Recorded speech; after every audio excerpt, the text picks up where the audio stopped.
Nora Latroche, bonjour. Bonjour. Vous êtes enseignante de lettres, histoire au lycée Pierre Mendès France à Vitrolles. Et on va parler de la réalisation d'un escape game éducatif au service de la coopération des échanges qui était à destination des enseignants. Pourquoi en fait? Pour leur montrer ce qui était possible de faire du coup avec un escape game, avec un point.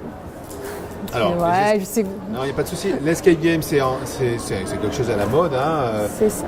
Tous les gens commencent à aller dans des endroits où on fait des escape games. Donc, votre idée, c'est de le mettre dans la classe et d'expliquer Exactement. aux enseignants qu'est-ce qu'on peut en faire au niveau pédagogique pour échanger.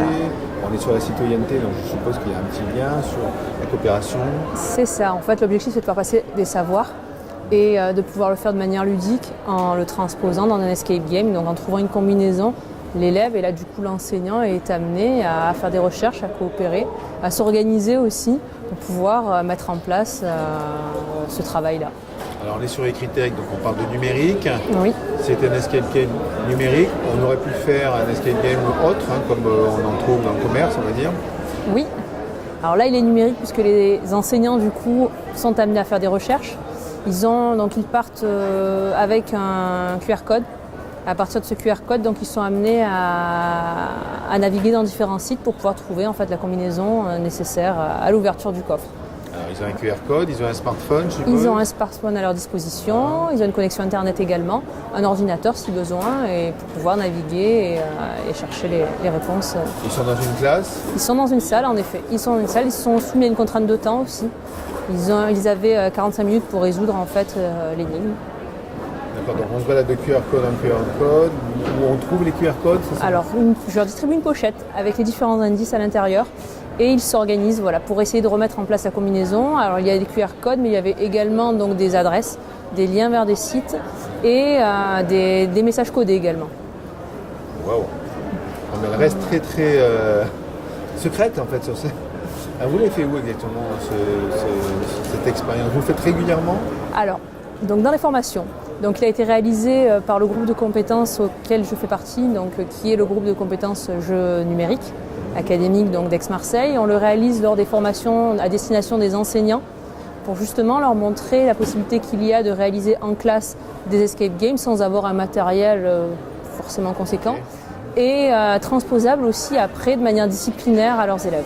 Voilà. C'est une manière pour nous de débuter les formations sur les escape games et sur les jeux numériques en général.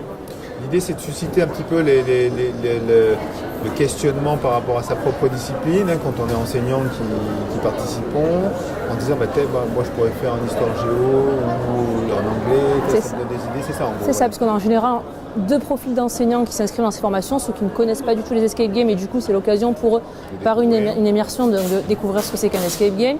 Et on a également l'enseignant qui connaît mais qui a du mal à l'appliquer dans le champ de sa discipline. On va pouvoir lui donner des outils nécessaires pour pouvoir l'encourager à aller dans cette voie-là. Alors là, on a parlé de QR code en matière de technologie, si on veut pas une technologie, mais il y a d'autres des petits tips, des petites technologies qu'on peut utiliser pour créer un escape game. Oui, alors. Vous l'avez pas? Si, j'ai mon matériel dans. Vous l'avez pas? Alors j'ai la. On n'a peut-être pas le temps, mais. Non, mais juste. Bon, basé, voilà. Ah voilà, oui, ça s'appelle un labyrinthe. Voilà, donc ça c'est donc le kit en fait dont dispose chacun des formateurs de l'équipe pour réaliser l'escape game. Donc voilà, donc le miroir traditionnel, donc le labyrinthe dans lequel se situe la réponse. Voilà. On va le lever parce que je crois que la caméra elle est plutôt branchée là-dessus. Donc, voilà, et puis ensuite donc, ce sont des sites à visiter avec également le QR code comme je vous l'ai indiqué. Un tout petit QR code qu'on ne voit pas bien. Voilà. C'est cela. Et en termes d'outils, donc voilà ce genre. Alors elle est en train de vous montrer le petit catalogue de l'escape game conceptor. Voilà, donc du message codé que je vous disais qui se révèle par l'intermédiaire de la pochette. Bien codé tout ça. Mais on ne saura pas la solution.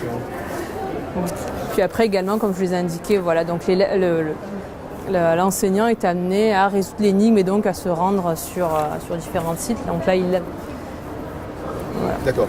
Et ça vous est venu comment cette idée?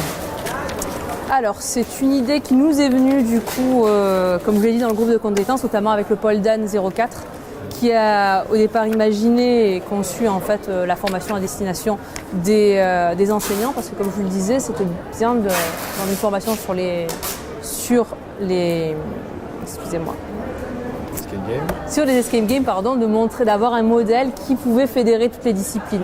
Voilà. Après, en classe, voilà, pour en revenir aux élèves, donc en classe, quand je réalise un escape game disciplinaire, donc le but c'est de pouvoir donc aux élèves leur faire transmettre des savoirs, donc ils vont chercher des réponses en lien avec la discipline, mais de manière collaborative.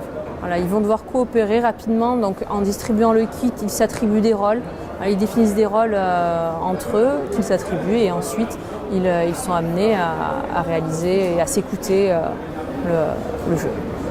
Bien, merci beaucoup. Je vous en prie.